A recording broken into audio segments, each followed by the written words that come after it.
Bayangkan, kamu diusir dari rumah yang kamu jaga dengan sepenuh hati. Bukan karena kesalahan besar, bukan karena perselingkuhan, tapi hanya karena kamu dianggap tidak cukup kaya. Mertuamu memilih seorang wanita lain, pelakor yang tampil mewah dan bergelimang harta. Lalu tanpa ragu, membuangmu begitu saja. Namun, bagaimana jika semua kemewahan itu hanya kebohongan? Dan bagaimana jika suatu hari, fakta terbongkar hingga mertua yang paling sombong itu hampir pingsan karena kebenaran? Halo sahabat, selamat datang kembali di channel Cerita Fafa, tempat di mana kita berbagi kisah-kisah kehidupan yang penuh konflik, air mata, dan pelajaran berharga.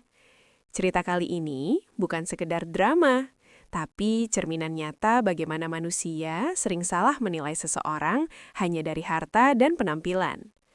Sebelum kita masuk lebih dalam, yuk kita ramaikan dulu kolom komentarnya, serta jangan lupa untuk klik tombol like, subscribe, dan aktifkan loncengnya agar sahabat Fafa tidak ketinggalan cerita-cerita seru lainnya. Dukungan dari sahabat sangat membantu channel ini untuk terus berkembang dan menyajikan cerita-cerita menarik lainnya. Dan seperti biasa, Fafa mau absen nih. Coba tulis nama sahabat, asal kota, dan ketik kata hadir di kolom komentar bawah. Fafa pengen tahu sahabat setia Fafa dari kota mana aja. Sudah siap sahabat? Yuk kita langsung masuk ke ceritanya. Namaku Rani. Aku bukan perempuan yang tumbuh dengan kemewahan. Bukan pula wanita dengan latar belakang keluarga terpandang. Aku hanya anak dari keluarga sederhana yang sejak kecil diajarkan satu hal. Jika hidupmu tidak berlebihan, maka jadilah orang yang berguna dan tahu diri. Ketika aku menikah dengan Arga, aku pikir hidupku akan berubah menjadi lebih tenang.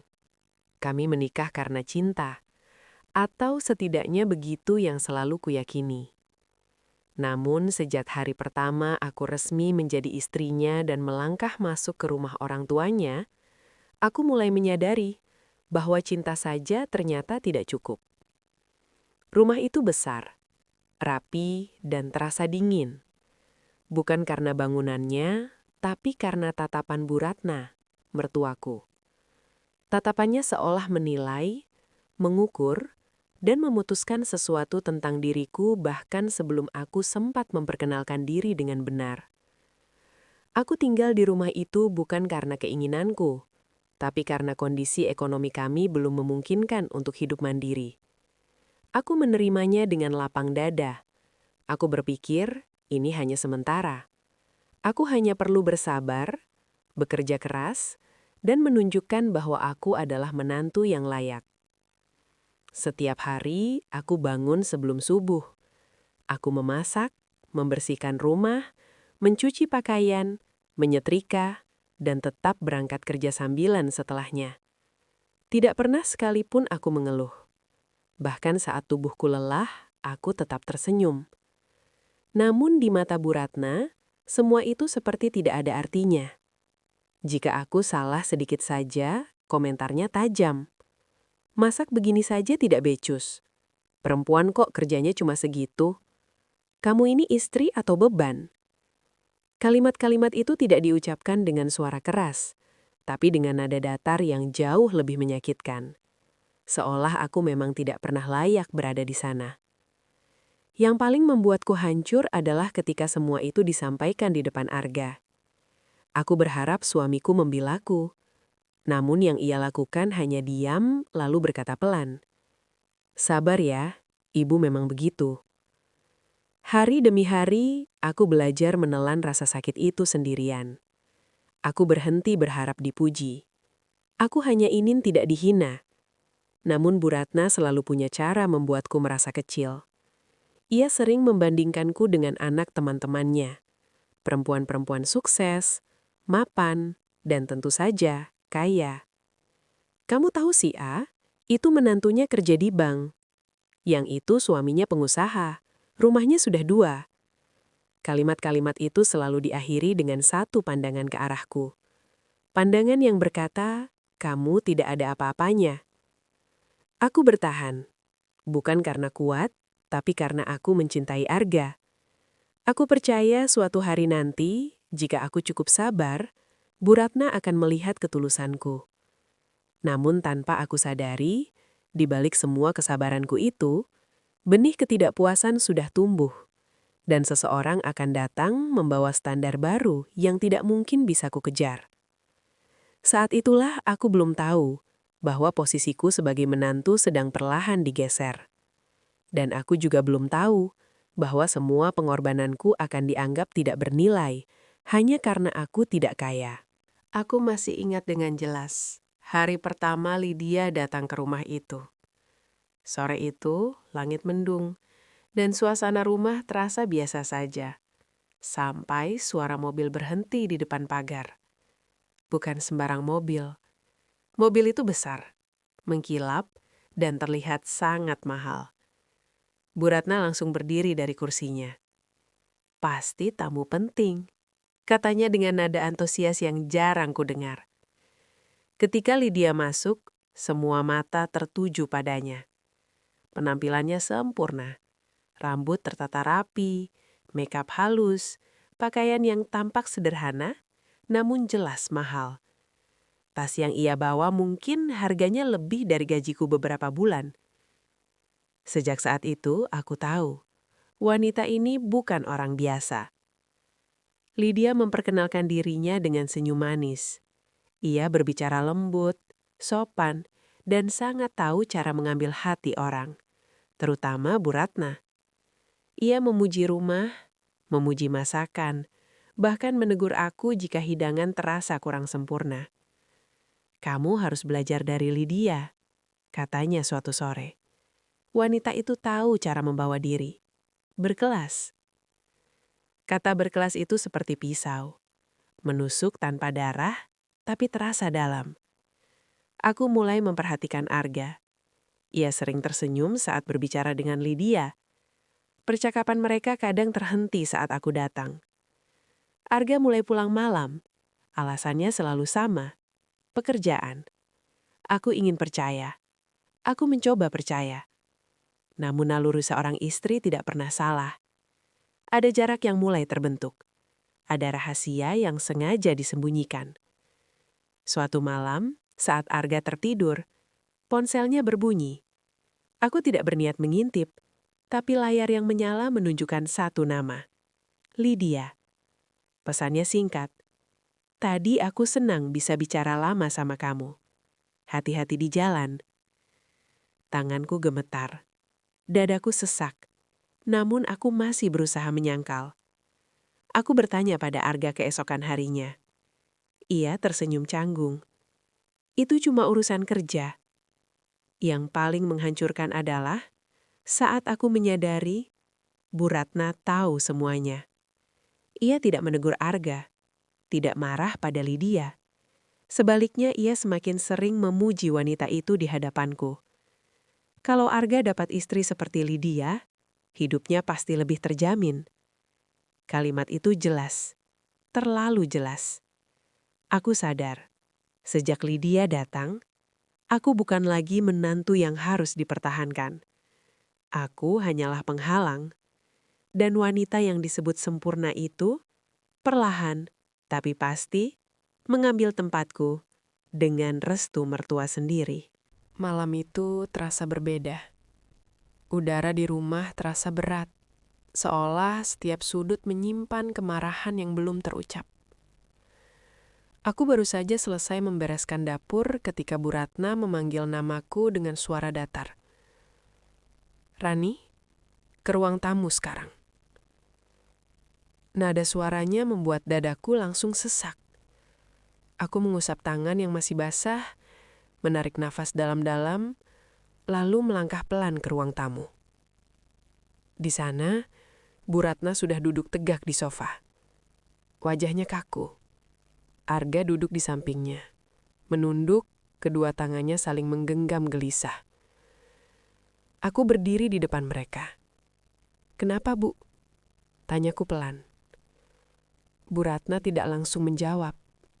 Ia menatapku lama, seolah sedang menilai barang yang sudah tidak lagi berguna. Tatapan itu membuatku merasa kecil, jauh lebih kecil dari yang pernah kurasakan sebelumnya. Kami sudah memikirkan ini matang-matang, katanya akhirnya. Dan kami rasa kamu tidak pantas lagi tinggal di rumah ini. Kata-kata itu jatuh begitu saja, tanpa amarah, tanpa emosi. Justru itulah yang paling menyakitkan. Aku menoleh ke Arga. Mataku memohon satu hal saja, pembelaan. Namun ia tetap diam. "Kenapa, Bu?" Suaraku bergetar. "Apa salah saya?" Bu Ratna menghela nafas pendek, seperti lelah menghadapi orang bodoh. "Kamu tidak membawa apa-apa ke dalam hidup Arga. Tidak harta, tidak koneksi, tidak masa depan." Setiap kata seperti pukulan. Aku menggigit bibir agar tidak menangis. "Kamu hanya membebani." Lanjutnya, "Arga butuh istri yang bisa mengangkat derajat keluarga." Aku tahu kemana arah pembicaraan ini. Dan benar saja, Lydia berbeda, katanya tegas. Dia wanita mapan, kaya, pintar membawa diri, pantas mendampingi Arga. Aku merasa dunia runtuh. Jantungku berdegup begitu keras hingga telingaku berdenging. Aku menatap Arga lagi. "Kamu setuju?" Tanyaku hampir berbisik. Arga akhirnya mengangkat wajahnya. Matanya merah, tapi kosong. Aku cuma ingin semua tenang, Rani." Jawaban itu lebih menyakitkan daripada makian apapun. Bukan penolakan, bukan pembelaan, hanya penghindaran. Bu Ratna berdiri. "Kemas barang-barangmu malam ini. Besok pagi kamu harus pergi." Tidak ada tenggat, tidak ada diskusi, tidak ada belas kasihan. Aku berdiri terpaku. 5 tahun hidupku seolah dihapus begitu saja. Aku masuk ke kamar dengan langkah gontai. Tanganku gemetar saat membuka lemari. Pakaian-pakaianku terasa asing. Semua kenangan di rumah itu, masak bersama, tawa kecil, harapan sederhana, terasa seperti kebohongan. Arga masuk ke kamar. Ia berdiri di ambang pintu. "Maaf," katanya lirih. Aku menatapnya. "Maaf karena apa? Karena tidak membelaku, atau karena membiarkan ibumu memilih wanita lain untukmu?" Ia tidak menjawab. Malam itu aku keluar dari rumah dengan satu koper kecil. Langkahku berat. Air mataku jatuh tanpa suara. Tidak ada yang menahanku. Tidak ada yang memelukku. Aku pergi sebagai menantu yang dianggap gagal. Dan saat pintu itu tertutup di belakangku, aku sadar. Aku diusir bukan karena kesalahan. Aku diusir karena aku tidak kaya. Beberapa minggu setelah aku pergi, rumah itu tidak lagi terasa tenang. Awalnya hanya hal-hal kecil yang dianggap sepele. Telepon rumah sering berdering, namun ketika diangkat, suara di seberang selalu terputus. Pesan-pesan masuk ke ponsel Bu Ratna datang silih berganti. Namun tak satu pun berani ia baca sampai selesai. Bu Ratna mulai gelisah. Tidurnya tidak nyenyak. Wajahnya yang dulu selalu penuh percaya diri, kini tampak tegang. Sementara itu, Lydia masih datang seperti biasa. Tetap dengan pakaian rapi, senyum anggun, dan tutur kata menenangkan. Ia selalu berkata, "Tenang saja, Tante, semua bisa saya urus." Dan Bu Ratna percaya, karena bagi Bu Ratna, wanita kaya tidak mungkin bermasalah. Hingga suatu pagi, suara ketukan keras mengguncang pintu rumah. Bukan ketukan biasa, tapi ketukan yang memaksa. Ketika pintu dibuka, berdirilah 3 pria dengan wajah serius. Pakaian mereka rapi, map berisi dokumen di tangan, dan sorot mata yang sama sekali tidak ramah. "Kami mencari Lydia," kata salah satu mereka tegas. Bu Ratna terdiam. "Lydia? Ada urusan apa?" Pria itu membuka map. Kami dari pihak penagihan, atas sejumlah tunggakan yang sudah melewati batas waktu. Suasana ruang tamu berubah seketika. Arga yang baru keluar kamar langsung menghampiri. Ini pasti salah, ucap Bu Ratna cepat. Lydia itu orang berada. Pria itu tersenyum tipis. Justru karena itulah banyak yang tertipu, Bu. Satu persatu dokumen dikeluarkan.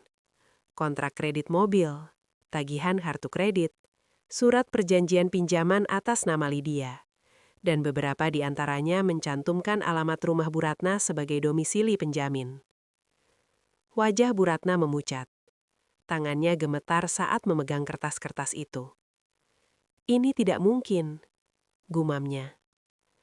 Arga mencoba menghubungi Lydia. Tidak aktif. Sekali, 2 kali. Tetap tidak bisa dihubungi. Hari itu menjadi awal dari runtuhnya segalanya. Beberapa hari kemudian, penagih lain datang. Lalu menyusul telepon dari pihak leasing. Nama Lydia mulai muncul di berbagai masalah keuangan. Barulah kebenaran itu terlihat jelas. Mobil mewah yang sering dipamerkan Lydia ternyata masih menunggak cicilan. Tas-tas mahal yang ia kenakan bukan miliknya. Gaya hidup glamor itu hanyalah topeng untuk menutupi hutang yang menumpuk. Lebih menyakitkan lagi, Lydia memanfaatkan kedekatannya dengan Arga dan Bu Ratna untuk berlindung. Ia tahu keluarga itu memiliki nama baik. Ia tahu mereka akan dipercaya. Bu Ratna mulai jatuh sakit. Tekanan darahnya naik. Ia sering termenung, menatap kosong ke depan, seolah mencoba mengulang kembali semua keputusannya. Kenapa ibu bisa sebodoh ini? Kalimat itu sering keluar dari bibirnya, lirih dan penuh penyesalan. Arga pun mulai sadar. Wanita yang ia kira membawa masa depan, justru hampir menghancurkan segalanya. Dan di tengah kekacauan itu, satu nama kembali terlintas di benak mereka. Nama yang dulu mereka usir tanpa belas kasihan. Nama yang kini terasa begitu jauh. Rani. Untuk pertama kalinya, Bu Ratna bertanya dengan suara gemetar. Kalau saja Rani masih di sini. Namun semuanya sudah terlambat. Kebohongan telah terbongkar. Kesombongan telah runtuh. Dan rumah yang dulu penuh penilaian, kini hanya dipenuhi penyesalan. Hari itu menjadi hari yang tidak akan pernah dilupakan oleh Bu Ratna. Pagi masih belum sepenuhnya terang ketika telepon rumah kembali berdering. Suaranya nyaring, memecah kesunyian yang sejak beberapa hari terakhir terasa mencekam. Tidak seperti biasanya, Bu Ratna tidak langsung mengangkatnya. Tangannya gemetar. Hatinya seolah sudah tahu bahwa kabar di seberang sana bukan kabar baik. Arga yang akhirnya mengangkat telepon itu. Wajahnya langsung berubah. Ia menutup telepon perlahan, lalu menatap ibunya dengan mata berkaca-kaca. Bu, mereka datang lagi. Belum sempat Bu Ratna bertanya, pintu rumah sudah diketuk keras. Kali ini lebih kasar dari sebelumnya. Suara ketukan itu seperti palu yang menghantam sisa-sisa keangkuhan Bu Ratna. Beberapa orang masuk. Nada bicara mereka tegas, dingin, tanpa kompromi. Kami membawa pembaharuan data, kata salah satu dari mereka. Jumlah hutang atas nama Lydia bertambah, dan berdasarkan penyelidikan kami, keluarga ini ikut terlibat sebagai pihak yang memberikan jaminan kepercayaan. Bu Ratna berdiri dengan tubuh gemetar. Apa maksud kalian? Kami tidak pernah menandatangani apapun. Pria itu mengeluarkan berkas lain. Benar, Bu, tapi Lydia menggunakan nama dan alamat keluarga ini untuk mendapatkan kepercayaan dari banyak pihak. Dan sekarang, semua pihak ingin kejelasan. Kaki Bu Ratna melemas. Ia berpegangan pada sandaran kursi. Nafasnya terengah-engah. Tidak mungkin. Lydia itu wanita baik, kaya, terhormat. Suaranya nyaris tak terdengar. Namun tak satupun dari orang-orang itu peduli pada keyakinannya. Fakta terlalu kuat untuk dibantah. Saat satu persatu bukti ditunjukkan, foto, rekaman percakapan, catatan transaksi, wajah Bu Ratna benar-benar kehilangan warna. Tangannya dingin, pandangannya berkunang-kunang. "Ibu!" Arga berteriak saat tubuh Bu Ratna hampir roboh. Ia hampir pingsan. Jika bukan karena Arga yang cepat memapahnya, mungkin ia sudah terjatuh ke lantai. Di saat itulah, semua kebanggaan yang selama ini ia jaga runtuh seketika. Wanita yang ia banggakan, wanita yang ia bela, wanita yang ia jadikan alasan untuk mengusir menantunya sendiri, ternyata adalah sumber dari semua kekacauan ini. Bu Ratna terbaring lemah di sofa. Air matanya mengalir tanpa bisa ia hentikan. Tangisnya bukan lagi tangis marah, tapi tangis penyesalan. "Apa yang sudah ibu lakukan?" Gumamnya berulang kali. "Ibu mengusir orang yang tulus demi kebohongan." Arga terduduk di lantai. Kepalanya tertunduk dalam. Untuk pertama kalinya, ia benar-benar merasa gagal sebagai suami. Bayangan Rani terus muncul di pikirannya. Rani yang sabar, Rani yang diam saat dihina. Rani yang tetap melayani dengan tulus meski tak pernah dihargai. Ia teringat malam pengusiran itu. Tatapan mata Rani yang penuh luka. Dan dirinya yang memilih diam. "Aku menghancurkan hidupku sendiri," bisik Arga. Beberapa hari kemudian, kabar Lydia benar-benar lenyap. Nomornya tidak aktif, jejaknya hilang. Yang tersisa hanyalah hutang, rasa malu, dan penyesalan. Bu Ratna jatuh sakit, bukan hanya fisik, tapi juga batin. Setiap hari ia duduk termenung, menatap pintu depan rumah. Seolah berharap seseorang masuk kembali, seseorang yang dulu ia usir dengan dingin. "Seandainya waktu bisa diputar," katanya suatu hari dengan suara rapuh. "Ibu akan memeluk Rani, bukan menghinanya." Namun waktu tidak pernah memberi kesempatan kedua dengan mudah. Rani sudah pergi membawa luka yang terlalu dalam. Dan rumah itu, yang dulu begitu angkuh, kini hanya menyimpan gema penyesalan. Di titik itulah Bu Ratna akhirnya sadar bahwa harta bisa menipu, penampilan bisa membohongi, tapi ketulusan tidak pernah. Dan kesadaran itu datang saat semuanya sudah terlambat. Cerita ini mengajarkan kita bahwa harta dan penampilan bukanlah ukuran nilai seseorang. Kesetiaan, ketulusan, dan kesabaran seringkali datang dari mereka yang paling sederhana. Jangan pernah mengorbankan orang baik demi keserakahan dan gengsi. Karena penyesalan selalu datang terlambat. Terima kasih telah menyimak cerita ini sampai akhir. Jangan lupa like, subscribe, dan share cerita ini agar lebih banyak orang bisa mengambil pelajaran dari kisah ini. Sampai jumpa di cerita Fafa berikutnya. Dadah!